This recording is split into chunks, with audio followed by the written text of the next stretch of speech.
Баршаңызға қайырлы күн, менің оқырмандарым. Менің қазақша каналыма қош келдіңіздер. Менің каналым дамуына өз үлестеріңізді қоса кетіңіздер. Достар, менің каналымның подписация бөлімін басып, және де қоңырауша белгісін баса кетіңіздер. Бүгін сіздермен Динара айранның пайдасы туралы айтатын боламын. Айран ас қорытуды жақсартады. Айрандағы пробиотиктер ішектегі пайдалы бактериялардың балансын қалыпқа келтіруге көмектеседі. Бұған қатысты жүргізілген зерттеу нәтижелері пробиотиктердің әсіресе диарея кезінде тиімді екенін көрсетті. Ал Далхус университетінде жүргізілген зерттеулер пробиотиктердің жара немесе тітіркенгенге ішек секілді синдромдарды, яғни асқазан ішек жолдары ауруларын емдеуге және оның алдын алуды пайдалы екенін анықтады. Сондықтан егер сіздің ас қорыту жүйеңізде қиындықтар болса, тамақтану рационына айран секілді қышқыл сүт өнімдерін қосуды ұсынады. Бірақ бұл ретте дәрігермен кеңесуді ұмытпаңыз. Айран сондай-ақ ағзасы лактоза қабылдамайтын адамдарға көмектесе алады.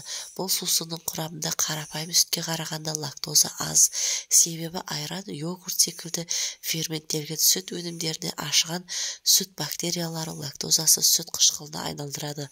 Сондықтан айранды тұтынғаннан кейін лактозаны қабылдамау белгілері өте нашар. Айран сүйектерді қатайтады. Басқа да сүт өнімдері сияқты айраннан кальций өте көп. Бұл элемент сүйектің саулығына оң әсер ететіндіктен остеопороздың дамуына жол бермейді. Сонымен қатар айранның құрамында кальций дәрумені бар. Ол кальций метаболизмнің басты рөлін атқарады. Сондай-ақ айранның құрамында сүйек тінін нығайтуға ықпал ететін фосфор, магний дәрумендері бар. Айран салмақты бақылауға ұстауға көмектеседі. Австралияда Куртин университетінің зерттеушілері тәжірибе жүргізіп күніне 5 кесе сүт тағамдарын тұтынған адамдар 3 кесе ішкендерге қарағанда көп салмақ тастап іштегі майдан арылғанын анықтады. Сонымен қатар ол 2 топтың қатысушылары өте төмен калория диета ұстаған екен. Мысалы, бұл бір кесе айранда орташа алғанда 120-150 калория, 3-6 грамм май және де шамамен 6 грамм ақуыз бар. Тіпті осындай төмен калорияға қарамастан айран аштық сезімін толығымен басады. Бірақ есіңізде болсын, майлылығы 1%-дан болатын төмен калориялы айран сатып алуды қажеті жоқ. Мұндай өнім жылдам өңделіп барлық пайдалы қасиеттерін жоғалтады. Ал бұл жағдайда жай ғана су ішкен пайдалы болмақ.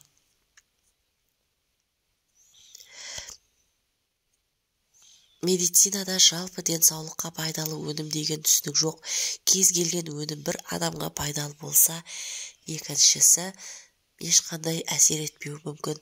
Мысалы, айран бүйрек жетіспеушілігі бар науқастарға артық ақуыздың көзі ретінде кері әсер етуі мүмкін. Ал айранды кешкі уақытта ішудің денсаулыққа қалай әсер ететін жайлы әлі ешкім зерттеу жүргізбеді.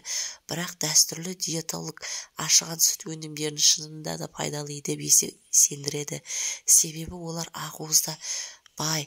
Сондай-ақ айранның құрамында сүтке қарағанда лактоза, бұл лактоза кемістігі бар адамдарға жақсы әсер етеді.